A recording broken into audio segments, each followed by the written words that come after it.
alguna incursión por tierra también de algunos terroristas, en este caso de otro grupo también que se llama Hezbollah, que está tremendamente armado, financiado por Irán, y que lleva muchos años en el norte de Israel presumiendo de tener miles. Ellos hablaban de 150.000 misiles, bueno, no sé si será verdad o no, pero lo que está bien claro que este ejército de Hezbollah en el norte es un ejército muy bien preparado, con muchas armas, y no es la primera vez que se enfrentan a Israel.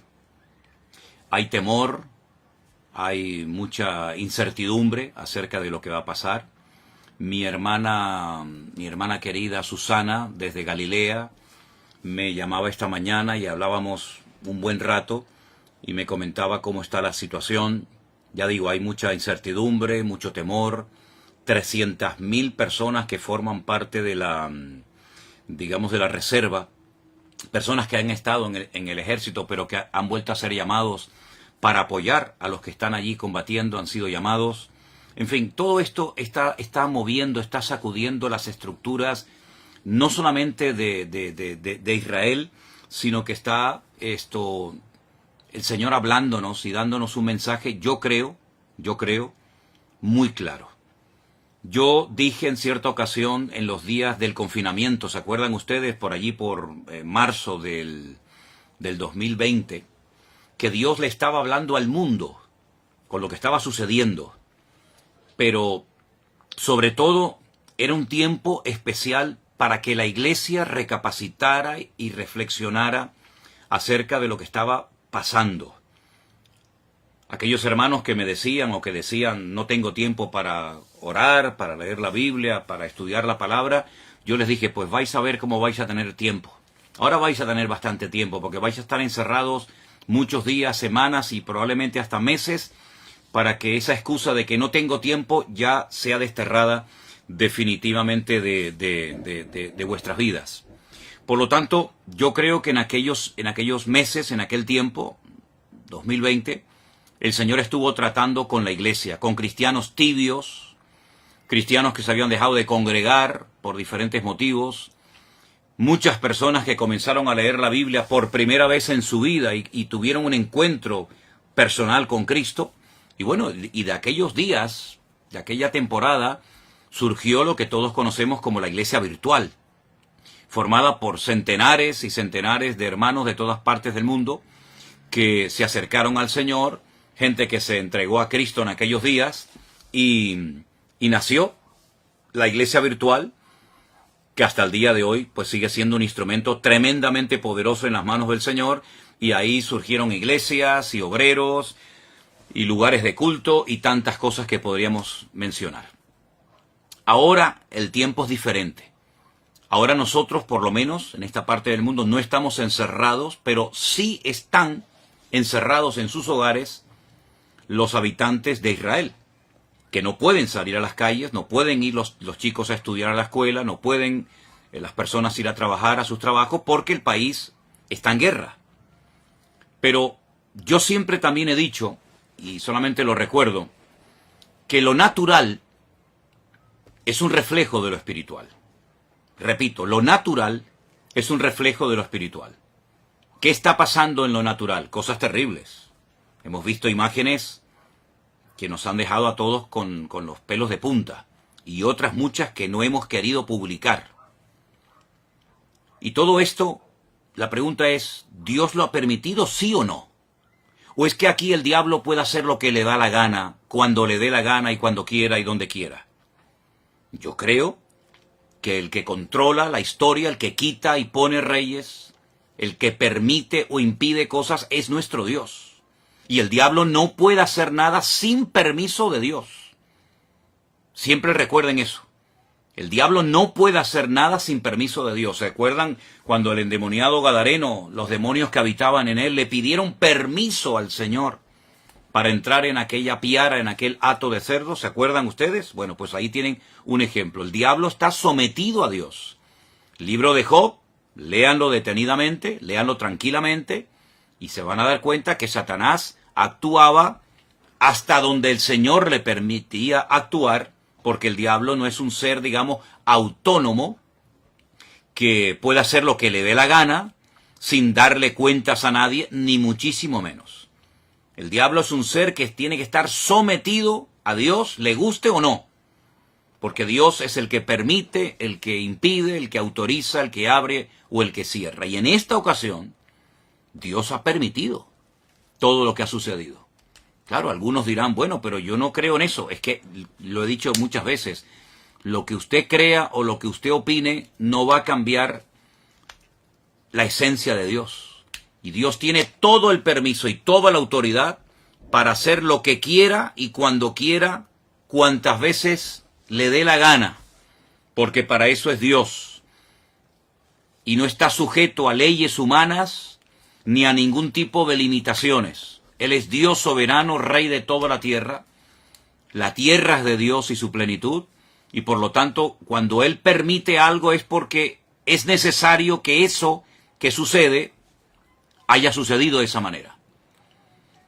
Cuando el hombre peca contra Dios, cuando el hombre pisotea la sangre de Cristo, cuando el hombre se mete contra el Evangelio, las consecuencias a corto y a largo plazo son terribles, terribles. Yo estaba ahora mismo hablando con unos hermanos de Jerusalén, donde me acaban de decir hace un instante que hace unos días, hace muy poco tiempo, en la ciudad de Haifa, allí en Israel, pues fueron a evangelizar, a hablar de Cristo. Miren qué delito, ¿no? Tan grande, ¿no? Todo el mundo puede manifestarse, pero parece ser que en Israel, hoy por hoy, a los misioneros, a los hermanos que salen a las calles, en un país, dicen, 100% democrático, pues parece ser que unos tienen más derechos que otros. Y esa es la cruda realidad. Yo he visto cómo a personas en Jerusalén se les ha escupido, se han quemado nuevos testamentos, se les ha perseguido, se les ha criticado, se los ha expulsado de zonas porque son cristianos, son enemigos, ¿verdad? Y hay que expulsarlos. Pero luego, sin embargo, se hacen otras manifestaciones, otros colectivos totalmente antibíblicos, incluso algunos que hasta odian y oran en contra del Estado de Israel, se les permite salir con sus banderas, con sus pancartas y hacer todo tipo de manifestaciones en público, pero a los cristianos no. A los cristianos no se les permite evangelizar. Y si no, inténtelo, si no me cree, haga usted la prueba, coja mañana tratados, folletos, Biblias, Nuevo Testamento, váyase por ejemplo a Jerusalén y póngase donde usted quiera. A ver si usted tiene la libertad de repartir libremente. Ni se le ocurra porque la van a expulsar y le van a impedir y la policía se le va a tirar encima. Entonces, ¿de qué estamos hablando? ¿Del pueblo de Dios? Mire, está pasando en Israel hace muchos años, no ahora, hace muchos años está pasando lo mismo que pasó en la época de la iglesia primitiva. Que a los líderes religiosos no les gustaba que a los apóstoles predicaran de Cristo en las calles. Los encarcelaron, los torturaron. ¿Dónde mataron a Esteban? Yo pregunto, ¿dónde mataron a Esteban? ¿Y quién mató a Esteban? A Esteban no lo mataron gentiles. ¿Qué le hicieron a Esteban? ¿Quién estaba presente en la ejecución de Esteban? ¿No estaba por ahí un jovencito, un tal Saulo de Tarso? ¿Saulo de Tarso de dónde era? ¿De Japón? ¿De Babilonia? ¿De España? ¿De dónde era Saulo de Tarso? ¿De dónde eran los que apedrearon a Pablo? ¿Quiénes eran los que le impedían a los apóstoles predicar el evangelio libremente en la ciudad de Jerusalén? ¿Quiénes eran? Ustedes saben la respuesta, está en el libro de los Hechos, solamente es cuestión de leer la Biblia. Entonces es exactamente lo mismo, pero ya no estamos en el siglo I, estamos ahora ya en el año 2023. Y todavía en Israel está prohibido evangelizar. Ustedes sabían que en Jerusalén hay una universidad de los mormones. Una universidad, unas propiedades, unas instalaciones tremendas que tuvieron que costar muchos miles, tal vez millones de dólares, no lo sé. Bueno, se les permitió hacer eso en Jerusalén con la condición de que no evangelizaran. Porque ustedes saben perfectamente que los mormones salen por ahí a repartir sus folletos, a evangelizar. Bueno, no lo pueden hacer, no lo pueden hacer. Entonces, no me vengan a mí ahora que Dios tiene que respaldar y tiene que bendecir y tiene que apoyar a un pueblo que prohíbe la predicación del Evangelio, que prohíbe la predicación del Mesías, en el cual creemos los cristianos. Nadie está obligado a creer en el Mesías de los cristianos, nadie está obligado, pero se supone que en un país libre, en un país democrático, uno puede hablar de lo que quiera, se supone. Como también en la democracia en España se supone que se pueden decir y hacer ciertas cosas, pero a la hora de la verdad no es verdad, ¿verdad? Entonces, mis queridos hermanos, eso por una parte. Por otra parte, ¿en quién se está poniendo mayoritariamente? No digo en toda la población, pero ¿en quién se está poniendo fundamentalmente la confianza en este momento, en medio de este conflicto por parte de muchos habitantes de Israel? En un señor norteamericano que apoya a ciertos y determinados colectivos que todos sabemos cuáles son y qué es lo que pretenden, colectivos que precisamente interrumpieron una reunión de oración a judíos ortodoxos en Jerusalén, y esa reunión que se iba a celebrar en Jerusalén con el día y las festividades del Yom Kippur, etcétera, no fueron interrumpidas por extranjeros ni por cristianos, fueron interrumpidas por judíos, habitantes de Israel, que se levantaron contra sus compatriotas a prohibirles que oraran, que leyeran la Torá, que hicieran teshuvá, y los que me están oyendo y son de allí sabéis a lo que me refiero, se les prohibió y se les expulsó. Donde se han hecho manifestaciones totalmente antibíblicas y ante los principios morales y espirituales de la colectividad religiosa de Jerusalén. ¿Dónde se han hecho esos desfiles? ¿No han sido en la ciudad santa de Jerusalén? Entonces, hermanos, cuando estas cosas ocurren, no ocurren por casualidad. Las cosas no ocurren porque al diablo se le ocurrió zarandear ahora a este país y no. Vamos a ver, las cosas ocurren con un propósito. Y ni una hoja de un árbol se mueve si no es con permiso de nuestro Dios. ¿Sí o no? ¿Cuántas veces lo hemos dicho? Que no se produce, no ocurre nada sin permiso de Dios. Y Dios ha permitido en este momento que se hiciera el ridículo. Y que la gente todavía, tanto en Israel como fuera de Israel, se estén preguntando, ¿pero qué ha pasado? ¿Qué ha pasado con el servicio de inteligencia tan poderoso que tiene Israel? ¿Qué ha pasado con los soldados? ¿Qué ha pasado? ¿Se han quedado dormidos? ¿Cómo es posible que más de 1000 terroristas se hayan infiltrado en territorio israelí y hayan hecho una masacre terrible que, aunque algunos políticos, incluida la vicepresidenta de nuestro país, de España, no ha querido condenar, y otros tantos políticos en su hipocresía y en su populismo, ¿verdad? Pues esto ha sido algo terrible. Esto me recordaba a mí a los tiempos bíblicos, cuando se peleaba contra filisteos y amorreos y aquellas matanzas y aquellas cosas terribles que nos cuenta la historia. Pues lo hemos visto hace unos días en televisión, como centenares de personas corrían despavoridas como conejos asustados por el desierto del sur de Israel y eran como presas de caza disparándoles a discreción, a diestra y a siniestra, y hemos visto cosas que ni siquiera quiero mencionar. Hermanos queridos, ¿es que acaso Dios se ha dormido? ¿Es que acaso Dios se ha olvidado de su pueblo? ¿Es que acaso Dios ya no recuerda sus promesas y sus pactos? Claro que los recuerda. El problema no es que Dios se ha olvidado de su pueblo. El problema es que su pueblo se ha olvidado de su Dios. Esa es la realidad. Ahora bien, para los cristianos que dicen, bueno, este es un tiempo de prueba para Israel, que son el pueblo de Dios, yo quiero hacer un pequeño alto en el camino y preguntarles a todos ustedes, y veo que hay muchísima gente conectada, no sé exactamente de dónde, pero bueno, eso es ahora mismo lo menos importante. Yo les hago una pregunta. ¿Conocen ustedes ese versículo del Nuevo Testamento? No del Antiguo Testamento, del Nuevo Testamento que leen millones de cristianos todos los días, pastores, evangelistas, maestros, etcétera. Ese versículo que dice, vosotros sois real sacerdocio, pueblo santo, adquirido por Dios. ¿Se acuerdan ese versículo? ¿Saben, verdad? ¿Dónde está? Y todo, ¿verdad? Vosotros que no erais pueblo, ahora sois pueblo de Dios, real sacerdocio, nación santa, pueblo adquirido por Dios para que anunciéis las virtudes de aquel que os llamó de las tinieblas a su luz admirable. Entonces, mi pregunta es, ¿somos los cristianos pueblo de Dios? ¿Sí o no? Respóndanme ustedes, que yo estoy viendo ahí cómo están escribiendo muchas personas.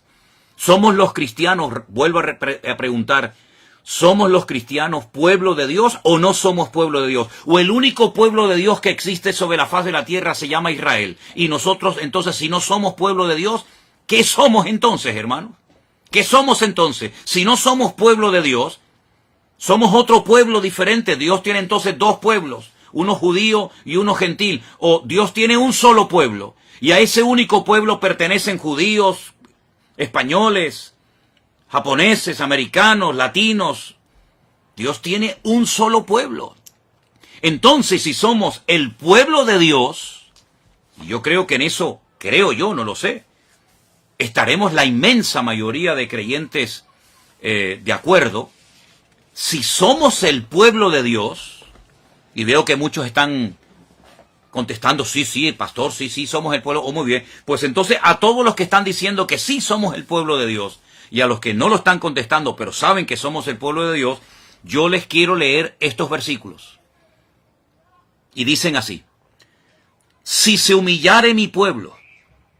Usted ha dicho que somos pueblo de Dios, lo acaban de escribir muchos de ustedes. Sí, amado pastor, somos el pueblo de Dios. Gracias, hermano.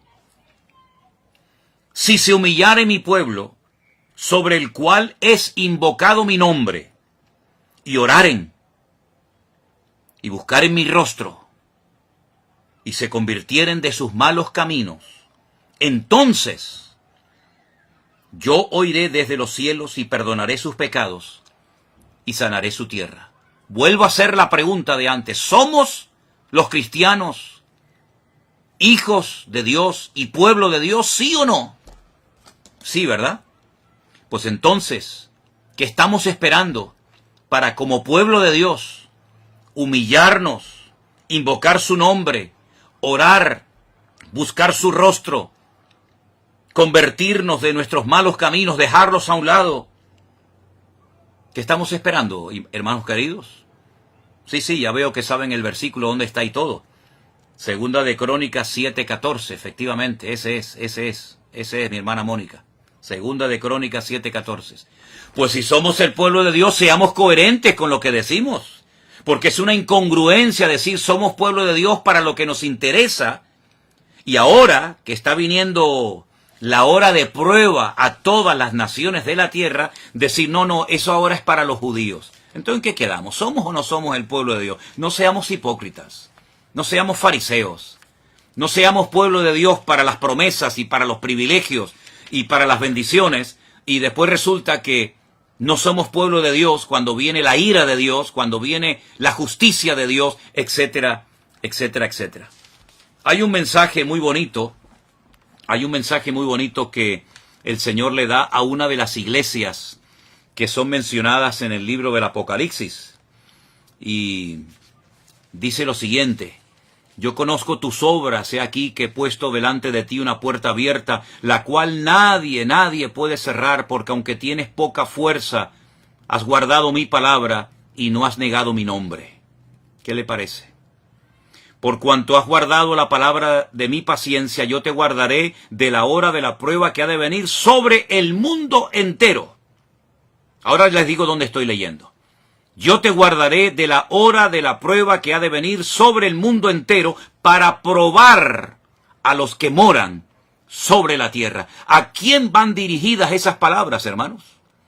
¿Solamente a los judíos? No.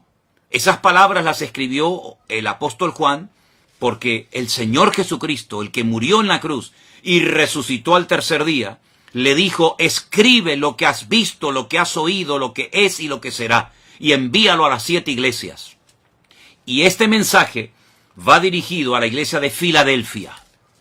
Yo sé que en España la iglesia de Filadelfia son las iglesias de los hermanos gitanos, pero la iglesia de Filadelfia era una congregación que existía hace 2000 años en la zona de Turquía, de Asia Menor. Y fueron palabras dirigidas por Cristo a una iglesia, a su pueblo. Apocalipsis capítulo 3, del versículo 7 en adelante. Yo te guardaré de la hora de la prueba que ha de venir sobre el mundo entero para probar a los que moran sobre la tierra. He aquí yo vengo pronto, retén lo que tienes para que ninguno tome tu corona. ¿Qué le parece? Somos el pueblo de Dios, ¿verdad? Muy bien. Pues entonces vamos a comenzar a poner en práctica Segunda de Crónicas 7:14. Vamos a comenzar a humillarnos. Vamos a dejarnos ya de perder el tiempo. Vamos a dejarnos de utilizar las redes sociales para tonterías. Y vamos a utilizar todos los recursos y medios habidos y por haber que el Señor ponga a nuestro alcance para predicar la palabra de Dios, la sana doctrina, lo que Cristo quiere que prediquemos. Y no perdamos el tiempo en aquellas cosas que no edifican y que no son de Dios. Pueblo de Dios es aquel hombre y aquella mujer, da igual si es judío, japonés, coreano, español o latino, da igual. Pueblo de Dios es todo aquel hombre y toda aquella mujer que ha sido, voy a utilizar un término bíblico, lavado, comprado, redimido por la sangre de Jesucristo. Esos son el pueblo de Dios. Dios no le va a pedir la nacionalidad o el pasaporte a nadie. Pueblo de Dios somos aquellos hombres y mujeres que hemos abrazado a Cristo, hemos creído en Él y lo hemos hecho nuestro Señor, nuestra cobertura y nuestra autoridad.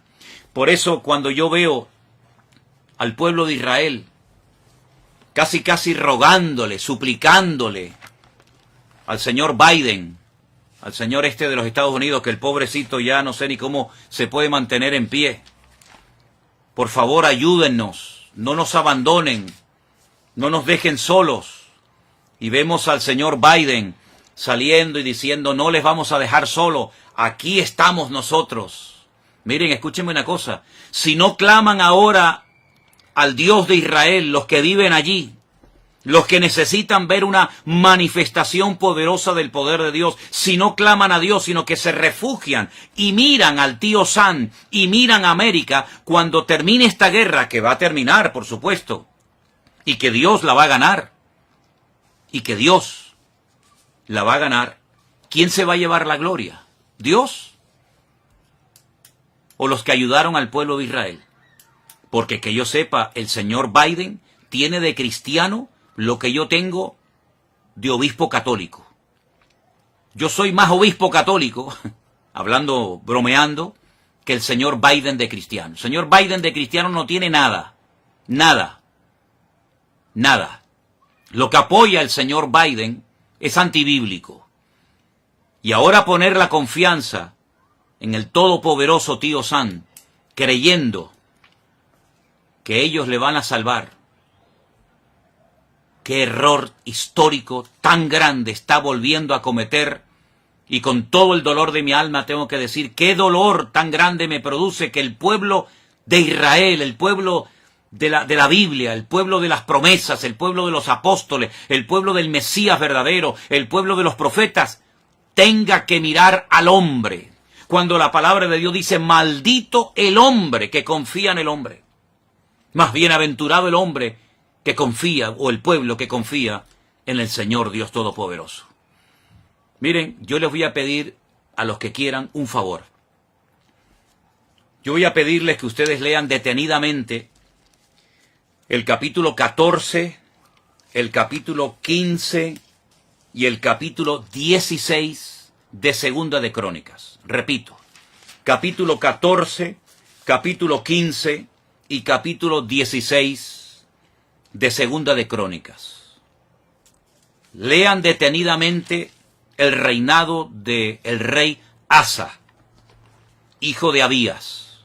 Lean detenidamente, y parece que estamos leyendo el periódico de hoy. Yo voy a hablar, Dios mediante, el domingo, en el culto que vamos a retransmitir por la tarde desde nuestra iglesia aquí en Santa Cruz de Tenerife. Voy a hablar de estos capítulos y de este personaje, porque se vuelve otra vez a repetir la historia. Mira, cuando un creyente, pastor, profeta, evangelista, me da igual, porque usted sabe que hoy en día hay algunos en el ministerio que si no dicen lo que son, el doctor, el apóstol, como que se sienten mal porque su identidad no se la da Cristo, su identidad se la da el cargo, su identidad se la da lo que hacen. Soy el presidente de la denominación tal, soy el director. Bueno, ustedes saben que siempre hay este tipo de personas. Mire, si esas personas con cargos, con autoridad, confían más en el poder de su denominación o tienen más confianza en su economía, en su patrimonio, que en Dios, están totalmente perdidos. Están totalmente ciegos. Y mucha parte del pueblo de Dios, y ya les he dicho quién es el pueblo de Dios, y si no, dele para atrás cuando termine esta intervención que estoy haciendo en esta tarde, cuando usted se pregunta en quién estoy poniendo mi confianza, pues ¿en quién? ¿Es quién estamos poniendo nuestra confianza? ¿En Dios? ¿En su palabra? ¿En sus promesas? ¿En los hombres? Mire, solamente le voy a leer un versículo de Segunda de Crónicas 14:11. Escúchelo bien. Oh Señor, para ti no hay diferencia. No hay diferencia alguna en dar ayuda al poderoso o al que no tiene fuerzas. Ayúdanos, oh Señor Dios nuestro, porque en ti nos apoyamos y en tu nombre venimos contra este ejército. Oh eterno Dios, tú eres nuestro Dios, que no prevalezca contra ti el hombre. Segunda de Crónicas, capítulo 14, verso 11. Ay, Señor, bendito sea tu nombre, si ahora mismo el representante de Israel, sus ministros, etcétera, sus líderes políticos y religiosos, hicieran en público en los canales de televisión, que pueden hacerlo sin ningún problema. Ahora mismo llaman a los distintos canales de televisión, mensaje nacional, proclamación de ayuno y de oración. Y voy a hacer la oración bíblica que hizo el rey Asa en un momento de su vida, antes de que se torciera. Oh Señor, para ti no hay diferencia alguna en dar ayuda al poderoso o al que no tiene fuerza. Ayúdanos, Señor Dios nuestro, porque en ti nos apoyamos. Hoy no puede decir eso Israel. Hoy no lo puede decir. No se están apoyando en el Dios de Israel. Se están apoyando en otras cosas, en otras personas. Maldito el hombre que confía en el hombre. Bueno, pues, si hicieran esta oración desde lo más profundo de su corazón, el problema ya está resuelto. Ya estaría resuelto en 5 minutos. Se acabó. Olvídense de Hezbollah, olvídense de los misiles, olvídense de los cohetes, olvídense de Hamás. Todo estaría solucionado en 5 minutos. Si el pueblo de Dios se humillara e hiciera, por ejemplo, esta oración, y que añadiera lo que quisiera, pero que por lo menos hiciera desde lo más profundo del corazón, en un genuino arrepentimiento, hiciera esta oración, el problema en este momento, allí en Oriente Medio, en Israel, ya estaría solucionado. Las 300.000 personas, muchos hermanos nuestros que están ahora mismo allí, con su fusil, dejando atrás a sus familias, a sus hijos, si se hiciera esta oración a nivel nacional, así como cuando se para el país, cuando hay ciertas y determinadas festividades y los que viven allí lo saben, y se bajan de los carros, se bajan de los coches y agachan la cabeza en señal de respeto y de reverencia, si ahora mismo se parara Israel delante de Dios, hiciera esta oración, los de Hamás saldrían corriendo y nunca más volverían a atormentar a Israel, nunca más. Los 100 y pico, y lo digo con mucho dolor, personas que están en este momento secuestradas, volverían caminando por su propio pie a la tierra santa de Israel. Y todo el mundo lo vería. Y las televisiones estarían allí en la franja de Gaza filmando cómo viene uno y el otro, y el padre y la mamá y el niño y las familias juntas vendrían caminando, cantando y adorando al Dios de los escuadrones de Israel. Si todo Israel se humillara delante de Dios, si la iglesia de Cristo se humillara ahora, como pueblo de Dios que somos, esos 100 y pico personas que han sido vilmente secuestrados, volverían caminando y cantando. Se fueron llorando, sí, se fueron llorando, pero volverían con regocijo, glorificando a Dios, porque sus enemigos dirían, váyanse. ¿O no se acuerdan ustedes cuando fueron a atacar la casa del profeta Eliseo lo que pasó? ¿No se acuerdan? Ustedes lean la Biblia, hermanos. Lean la Biblia, es increíble que al pueblo cristiano se le tenga todavía que pedir y suplicar. Lean la Biblia, pero es la cruda realidad. Si ustedes leen la Biblia van a encontrar, mis amados hermanos, que cuando fueron a atacar la casa del profeta Eliseo, un hombre que no estaba armado, un hombre que no era un soldado, era un varón de Dios, un profeta del Dios Altísimo. ¿Qué le pasó? ¿Qué le pasó a los que fueron a atacarlo? No pudieron hacerle nada. Y el profeta dijo, más son los que están con nosotros que los que vienen contra nosotros. Israel necesita urgentemente ver el cielo abierto y ver la gloria de Dios. Lo que Israel necesita, mis queridos hermanos, es ver la gloria del Dios de Israel, el Dios todopoderoso, el Dios que abrió el mar rojo, el Dios que mandó fielmente cada día el maná en el desierto, la roca eterna que le seguía, de la cual bebieron todos. El Dios que tantas veces se manifestó y que de tal manera amó a este mundo que dio a su Hijo unigénito para que todo aquel que crea en Él no se pierda, mas tenga vida eterna, está deseando sorprender al pueblo y que digan entre las naciones, grandes cosas ha hecho el Señor con estos.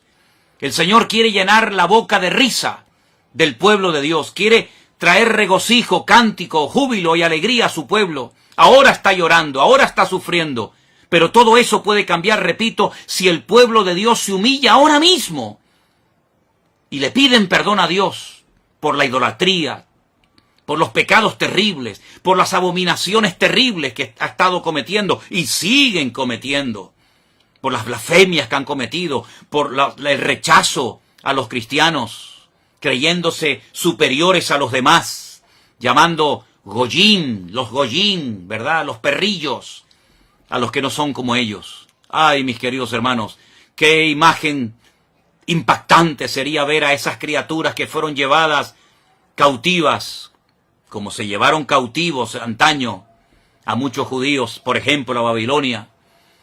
Verlos volver caminando, cantando, alabando a Dios, cantando salmos. Sería algo maravilloso. ¿Por qué no oramos en esta línea, hermanos? Israel no sabe qué hacer. Esa es la verdad. No saben qué hacer. ¿Entramos a Gaza o no entramos? Por tierra, por mar, por aire. ¿Qué hacemos? Tienen seguramente muchas propuestas encima de la mesa, pero le falta la más importante. Orar a Dios. Clamar a Dios. Y no poner la confianza ni en el señor Biden, ni en lo que este señor representa. Porque no es un digno representante del reino de Dios, ni muchísimo menos. Lo que tiene que hacer este señor es primeramente convertirse y dejar sus muchos pecados, que también los tiene.